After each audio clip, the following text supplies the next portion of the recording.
की जांच एजेंसी है सीबीआई, उसका ये साफ कहना है इसमें कोई राजनीतिक षड्यंत्र नहीं है। जब आगे नहीं हो रही थी उन्होंने भड़काऊ भाषण भी दिए, जिन लोगों को गिरफ्तारियां की वह सही थी। वीरनपुर मामले में सीबीआई की चार्जशीट आने के बाद छत्तीसगढ़ की सियासत एक बार फिर गर्मा गई है। भिलाई नगर के विधायक देवेंद्र यादव ने प्रेस कॉन्फ्रेंस कर बड़ा बयान दिया है।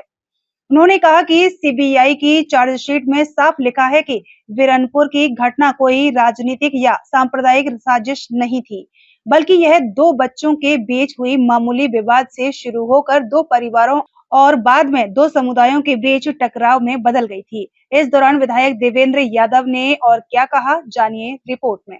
जो हमारी मुख्य प्रेस कॉन्फ्रेंस का विषय मैं उसको आपके सामने रखना चाहता हूं। सीबीआई की चार्जशीट से साफ ये प्रस्तुत होता है वीरनपुर मामले में भाजपा ने सांप्रदायिक और जाति काट खेला था। आप देखेंगे वीरनपुर मामले में सीबीआई ने विशेष अदालत में अपनी चार्जशीट दाखिल की। हेलो हाँ, खबरों में सीबीआई की जो चार्जशीट दाखिल हुई उसके तथ्य सार्वजनिक भी हुए हैं। सीबीआई ने चार्जशीट में घटना का विस्तृत विवरण दिया है। उनकी विवेचना से ये स्पष्ट हुआ है यह घटना क्रम दो बच्चों के झगड़े से शुरू हुआ, फिर दो परिवारों तक पहुंचा और बाद में दो समुदायों का झगड़ा बन गया। सीबीआई ने अपनी जांच में यह भी पाया है कि घटना में कोई राजनीतिक षड्यंत्र नहीं था। ये सीबीआई कह रही है अपनी चार्जशीट में कि इस घटना में कोई राजनीतिक षड्यंत्र नहीं था।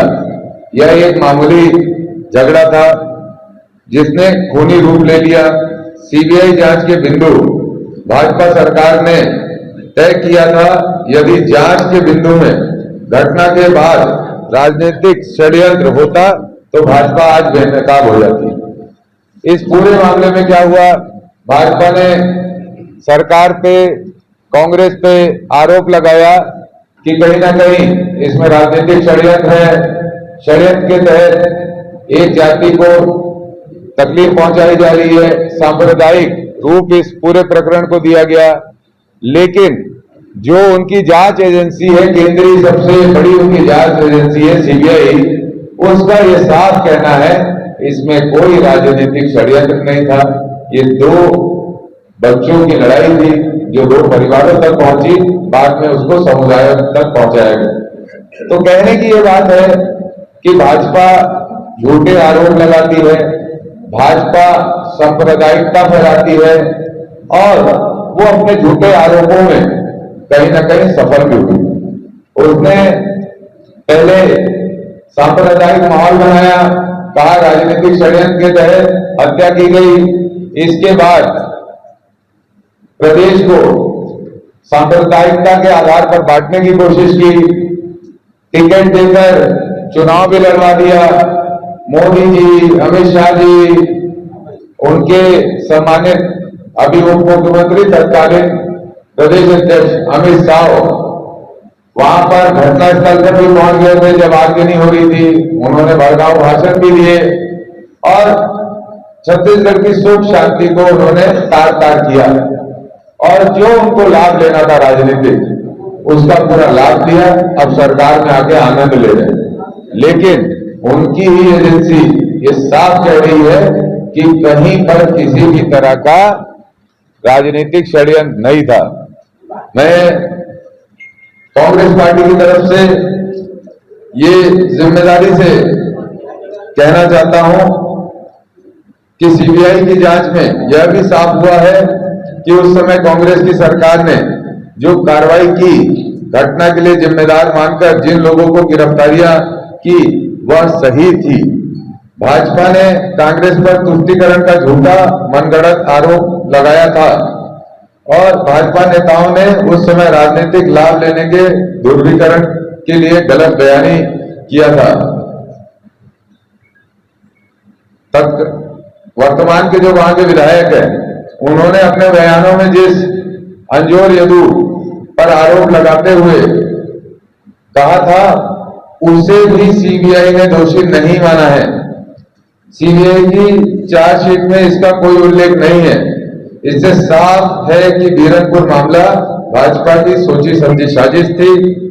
भाजपा के इस षड्यंत्र का कांग्रेस को राजनीतिक रूप से नुकसान हुआ। सीबीआई की चार्जशीट के बाद तत्कालीन भाजपा अध्यक्ष वर्तमान उप मुख्यमंत्री अरुण साव में जरा भी नैतिकता हो तो वो पद से त्याग पत्र देकर छत्तीसगढ़ की जनता से माफी मांगे, क्योंकि उन्होंने बड़े चीख चीख के सांप्रदायिकता के माहौल बनाए थे और आरोप लगाए थे राजनीतिक षड्यंत्र के। उन्हें इस्तीफा देना चाहिए और जनता से माफी मांगना चाहिए। और प्रधानमंत्री नरेंद्र मोदी साहब को, केंद्रीय मंत्री अमित शाह जी को जो भाषण उन्होंने चुनाव के समय उपयोग किए थे, सांप्रदायिक भाषा का इस्तेमाल किया था, उसके लिए छत्तीसगढ़ की जनता से माफी मांगना चाहिए। ये कांग्रेस पार्टी प्रेस कॉन्फ्रेंस करके आप लोगों के माध्यम से उनसे अपील करती है। धन्यवाद। क्या आप मानते हैं भारतीय जनता पार्टी सांप्रदायिक ताकतों के साथ चुनाव जीतती है और मामले को लेकर आगे बढ़ती है? देखिए, ऐसा है कि ये एक स्ट्रेटेजी में चलते हैं। ये जनता की भावनाओं को ज्यादा देखते नहीं है।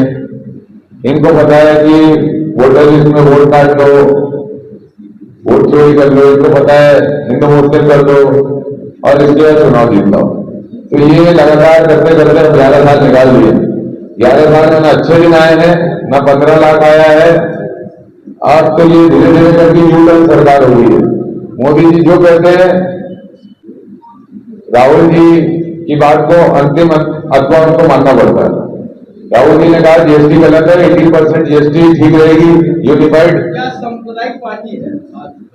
बिल्कुल सांप्रदायिकता फैलाने वाली पार्टी है। आप लोग जो जीएसटी का मुद्दा बार बार उठाते हैं और जो वोट चोरी का, इसको लेकर के आप लोग कोर्ट में क्यों नहीं जाते? न्यायालय में जाइए। आप इस मामले को हम लोग न्यायालय में तो लेके गए हैं, SIR के मामले को न्यायालय में लेके गए और इससे रिलेटेड जो कंप्लेंट्स है वो हम लोगों ने की है। अब इसमें जो हमारा इलेक्शन कमीशन है उसको स्पष्टता भी नहीं है, लेकिन वो प्रेस कॉन्फ्रेंस देके पॉलिटिकल बातें करते हैं, केवल उस पर कोई स्पष्टता नहीं देते। इस पे बात करना चाहता हूँ मैं विषय पे। बीरनपुर में विधायक जी कितने आरोपी थे और वो किसके सांप्रदायिक से ताल्लुकात रखते हैं? देखिए, ऐसा है कि उसमें जो भी आरोपी थे, सीबीआई की चार्जशीट से ये साफ हो गया है कि तत्कालीन सरकार ने जो कार्रवाई की थी वो सही कार्रवाई की थी और जो भी जिम्मेदार लोग थे उनको गिरफ्तार किया गया था और वहां पर राजनीतिक षड्यंत्र किसी प्रकार का नहीं था। ये सीबीआई खुद स्पष्ट करती है। तो भाजपा के आरोप पूरे गलत है। सीबीआई को लगातार कांग्रेस पार्टी, भारतीय जनता पार्टी का एजेंट मानते हैं, लेकिन आज सीबीआई की रिपोर्ट जो आई है, आप लोग मानते हैं वो निष्पक्ष है और सही चीज? हाँ, हम यही तो कह रहे हैं कि उनका एजेंट, मैं यही कहना चाहता हूँ, उनके एजेंट भी उनके पक्ष की रिपोर्ट नहीं दे पा रहे हैं। मतलब देश में वोट चोरी को लेकर आप वोट डालने की बात कर रहे हैं। मैम, भैया ये बहन को बोल देने दीजिए जी। प्रेस कॉन्फ्रेंस करते हैं, जैसे कि कांग्रेस हमेशा से ये कहती है कि ईडी और सीबीआई जो है वो केंद्र सरकार की इशारों में है, तो सीबीआई की रिपोर्ट जो चार्जशीट आई है आज आप कैसे मान रहे हैं? देखिए, ऐसा है, अब पुलिस, सीबीआई, ईडी, राजनीतिक पार्टी उसका कैसे दुरुपयोग करती है कि चलो उसके यहाँ रेड मार दो, इसके ऊपर FIR कर दो। लेकिन कांग्रेस आरोप लगाती है। हमें, मैं पूरी बात मुझे कहने दीजिए, मैं आपके सवाल का को स्वीकार करता हूं। मेरा ये कहना है, राजनीतिक party Bharatiya Janata party ED CBI को अपना पॉलिटिकल टूल बनाकर इस्तेमाल करती है। मैं आज भी माइक से आप लोगों के सामने मीडिया में इस बात कह रहा हूं। पॉलिटिकल टूल बना के वो क्या करती है? रेड्स करती है, दबाव बनाती है, जेल में डाल देती है, FIR करती है। लेकिन FIR करना मतलब सजा नहीं हो गई। आप देख लें, ईडी ने एक दस्तावेज लोकसभा में आए थे, सवाल लगा था, उसमें ये साफ हुआ है कि पिछले समय में जितने भी ईडी के केसेस रजिस्टर्ड किए गए उसमें केवल 2% केसेस में ही कन्विक्टेड हुए हैं लोग, बाकी सब केसेस समय से खत्म हो गए। तो इसलिए हम कहते हैं पॉलिटिकल टूल है। आज सीबीआई एफआईआर कर देगी, ईडी किसी के यहाँ रेड मार देगी, एफआईआर कर देगी, वो व्यक्ति तो 1 साल 1.5 साल के लिए जेल चला गया, वो तो डर जाएगा जेल जाने से, वो उनके टूल बन जाता है। लेकिन सत्यता सामने आने में समय लगता है। आज बीरनपुर मामले का इस्तेमाल करके ये सरकार लेके आ गए, आज सत्यता आने में कितने साल लग गए बताइए ना। 2 साल बाद सरकार इनकी हो गई। उसके बाद मैं आपके सामने ये कह रहा हूं कि सीबीआई को भी ये स्पष्ट करना पड़ा कि इसमें कोई राजनीतिक द्वेष कांग्रेस की तरफ से नहीं किया गया था, जैसा आरोप है। आप कांग्रेस